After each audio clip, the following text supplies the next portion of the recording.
Pinagpalang umaga sa inyong lahat. Ang ating pagbubulay ay magmumula sa 2 Pedro 2:9. Kaya alam ng Panginoon kung paano ililigtas mula sa mga pagsubok ang mga tapat sa Kanya at kung paano paparusahan ang masasama hanggang sa araw na sila'y hatulan. Hindi ko po alam kung ano ang mga pagsubok na iyong nararanasan at kung anong pagsubok ang meron ka ngayon. Diyos lamang ang tanging lubos na nakakaalam ng anumang pagsubok na maaari nating kaharapin ngayon, bukas o sa darating na mga araw.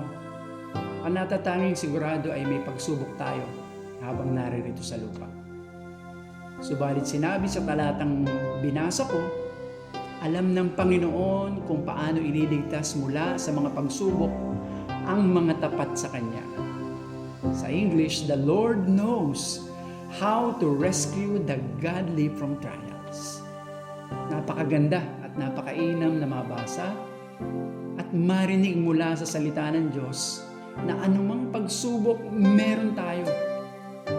Ito ay alam ng Lord. Ibig sabihin, walang sitwasyon o pangyayari na darating sa atin na nagtatapat sa Kanya nang hindi niya alam. Hindi lang niya alam din niya kung papaano Kanya ililigtas at kayang-kaya niya itong gawin. Amen. Ito po ang makapagbibigay sa atin ng buong katiyakan na ang ating Panginoon ay makapangyarihan at meron siyang pangakong tulong sa panahon ng pagsubok. Walang pagkakataong hindi niya alam kung papaano niya tayo tutulungan at ililigtas. Hindi man natin alam kung how or when ang timing ng tulong ng Lord. Subalit ang sigurado, alam ng Panginoon kung anong pagsubok ang iyong dinaranas at alam ng Panginoon ang tulong na kailangan mo.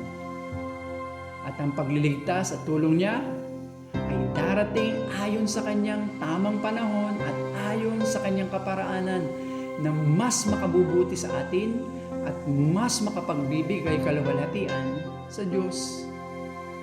Kaya sa iyo na dumaranas ngayon sa mga pagsubok o problema, huwag kang mabigla.